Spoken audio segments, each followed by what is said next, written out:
Hello tout le monde, j'espère que vous allez bien. Je vais vous donner un petit peu des nouvelles parce que je n'ai pas arrêté depuis ce matin. Je suis arrivée sur Paris, il fait super beau, il fait super chaud et du coup on a enchaîné et j'avoue j'ai pas pris le temps de vous parler. J'espère que ça va pour vous. On a eu la chance de se faire offrir un super bon thé, trop agréable, ça fait trop du bien. Les amis, je vous parle un petit peu en étant posée là dans la voiture parce que j'ai pas mal de route, juste pour vous faire une synthèse sur ce qui a été dit hier soir, parce que pour moi forcément j'avais pas vu ce qui se passait hier soir, je dormais puisque vous le savez je me lève assez tôt pour emmener ma fille à l'école. Donc pour vous expliquer, ça commence à me saouler à chaque fois de justifier les choses. Hier je vous ai dit que j'avais reçu une bonne nouvelle. Vous pensez bien que si j'ai reçu une bonne nouvelle, c'est que forcément le dossier était plutôt dans ma cause à moi, mais pas dans la sienne. Mais bon, je vais quand même vous l'expliquer de nouveau, puisque c'est fou ce qu'on peut raconter sur les réseaux sociaux et tout et n'importe quoi. Mais juste pour vous expliquer, effectivement, nous avons eu une audience cette semaine qui était pour moi très importante. Pour tout vous dire, on n'est qu'au début de l'audience, qu'au début de cette histoire, puisque j'ai attaqué cette personne et d'autres personnes sur le volet pénal. Simplement sur le volet pénal, je ne suis pas en mesure de vous l'expliquer, puisque c'est pas dans mes droits et moi je suis hyper rigoureuse là-dessus, et puis surtout il y a une enquête qui est en cours, donc je peux pas vous en dire plus. Par contre sur la voie civile, ce qui était pour moi très important, c'est que je me suis rendu compte des droits que j'avais, droit en fait tout simplement, que des vidéos, que des échanges WhatsApp, MMS, des notes vocales, des vidéos, des échanges qui me concernent, qui ont été prises à mon insu, ne soient pas diffusables.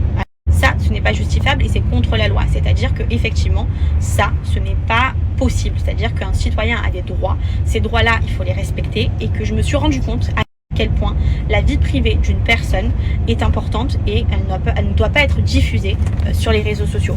D'ailleurs, je peux vous le dire, pour toutes les personnes qui peuvent être dans la même situation que moi, vous avez des droits en tant que citoyen, et c'est pas parce que je suis connue, n'importe quelle personne qui détient des vidéos privées à leur insu, des échanges WhatsApp, etc., n'ont pas le droit d'être diffusables. Et ça, j'en ai pris la notion maintenant. Vous pensez bien que si je l'avais appris il y a quelques années de ça, quand j'étais beaucoup plus jeune, j'aurais pris un autre dispositif que de céder au chantage, chose qui n'a pas été le cas.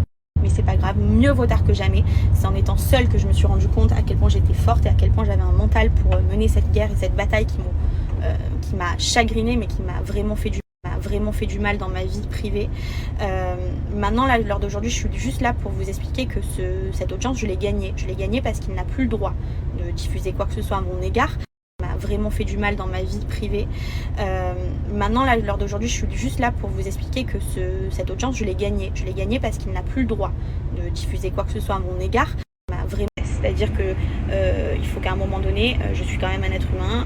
Certes, j'ai un mental qui me permet de tenir, d'aller jusqu'au bout des choses, mais à un moment donné, j'ai pas le droit à subir des erreurs du passé, de quand j'étais jeune, toute ma vie. C'est-à-dire que c'est pas possible. J'ai pas tué quelqu'un, je n'ai pas violé quelqu'un.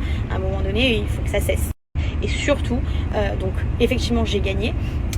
Mais en plus de ça, il est condamné à payer mes frais d'avocat, c'est-à-dire à payer tout le processus qui a été mis en place pour justement aller à cette audience.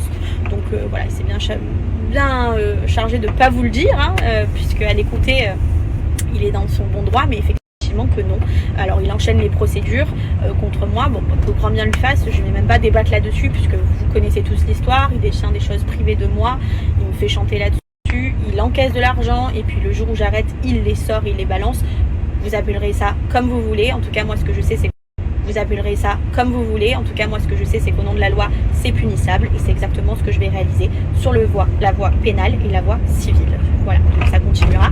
Je sais que ça peut ça peut vous intéresser peut-être à plusieurs personnes de suivre ce que j'ai mis en place. Donc j'hésiterai pas à vous le faire si je peux me permettre de le faire dans l'enquête, parce que je sais qu'il n'y a pas que moi qui peut être harcelé, qui peut subir une injustice. Donc si ça peut vous aider, je le ferai. Si je peux vous donner de la force, je le ferai aussi. En tout cas, je suis très contente de ce qui a été mis en place, très contente que ma demande a été recevable et à quel point je suis dans mes droits. Et surtout vous rassurer, en fait, si je vous fais cette story, c'est juste pour vous dire ça. Le droit d'un citoyen est important, et c'est après cette audience que j'ai réalisé à quel point ça l'était. Donc vous avez le droit, on ne peut pas faire chanter qui que